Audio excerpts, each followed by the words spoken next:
October 28th, and this is to my liberal friends. I'm getting this out early because I'm headed for surgery on my knees this morning. But we're now just over a week from Election Day, and millions of people have already cast their ballot, either with early in-person voting or by mail.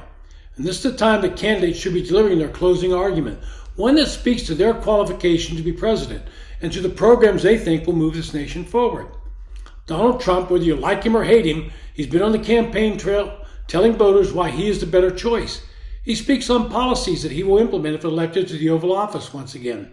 There are tax policies, including things like not taxing tips, not taxing overtime pay, stopping the taxation of Social Security. He's promised he will bring inflation under control and in the end bring prices down. He speaks of increasing U.S. energy and the results will be lower costs. He's made immigration a major part of his campaign, and to the voters he will secure the border immediately and begin deporting those that cross the border illegally. He will start with those that have criminal records. In foreign policy, he's made it clear he supports Israel in their war with Iranian surrogates. My point is that he's talking about policies that affect the average American on a daily basis. I've been around politics my entire adult life, and I realize that many of these promises will end up just being campaign rhetoric. The tax issues will have to come through the tax committees, and they will probably die on the floor. You can agree with Trump's policies or not, but you have his previous 4 years to judge him by, and he's talking policy, and it's resonating with a lot of voters. Harris came to this campaign after Joe Biden was unilaterally forced to withdraw. She talked about joy and turning the page for a new generation of leadership. For the first part of her campaign, there was very little in the way of policy. She avoided interviews and questions of any kind. When pressed to finally talk to the media, she stayed with friendly venues where softball questions would be asked and they could laugh together. Often press conferences were something that she would not engage in, and it was a strictly scripted campaign. Her first break with this campaign rigor was going on Fox and being interviewed by Bret Baier. He was relentless in his questions and refused to let her just give the memorized responses. Anyone watching the interview could see the vice president becoming visibly upset. Now she finds herself just over a week from the election. Her final strategy is coming into view. Instead of talking about her programs, she's in full throat attacking Donald Trump, calling him a fascist, referring to him as Hitler. I don't think this will work because she's been going on for a long time, not just with Trump.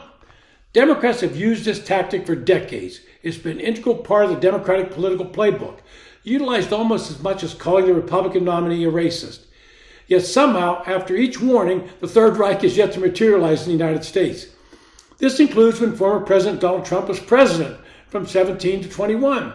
Despite 6 decades worth of Democratic warnings of impending fascist doom failing to come true, it's never prevented the left-wing party from engaging in this name-calling. This is a dishonest attack, and it becomes a tired, baseless trope. Well, let's start with Senator Barry Goldwater in his acceptance speech at the Republican National Convention in 1964, over 50 years before Trump decided to run for president. Celebrities, journalists, and politicians and other politicos warned that the GOP presidential nominee, Barry Goldwater, was an extreme fascist who would cause considerable harm to the country. Goldwater, who had served as a pilot during World War II, was likened to Nazis and fascists for promoting conservatism during his presidential campaign. Former President Richard Nixon won the election in 1968, but the Hitler, Nazi, and fascist comparisons never stopped. For example, in 1970, a political poster featured an image of Adolf Hitler wearing a Nazi armband holding a mask of Nixon. Gerald Ford was called a fascist. According to the ACLU, they compared Ford to the Nazis at Nuremberg. Former President Ronald Reagan was the next target in the Democrats' line of unsubstantiated accusation of fascism. William Clay, a Democrat from Missouri, stated that Reagan wanted to, quote, replace the Bill of Rights with a fascist precepts lifted verbatim from Mein Kampf, end quote.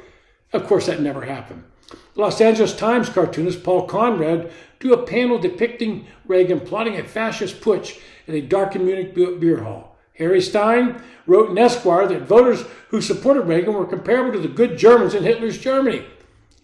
They just couldn't stop themselves from calling every Republican a fascist. Former President George W. Bush might have been the Republican politician who faced the harshest and most vile criticism before Trump. Bush was regularly called every dirty name in the book, from racist to Nazi to fascist to war criminal. There are many examples Democrats trying to link Bush to Hitler, Nazis, and fascists.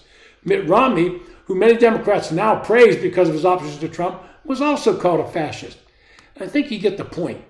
Every Republican candidate is called names like fascist, Hitler, and a threat to democracy. Well, that name calling has not worked in the past, and it should not work this time. But don't tell that to Harris and the rest of the Democrats. But when you cannot articulate policies that will resonate with voters, you have to go to personal attacks.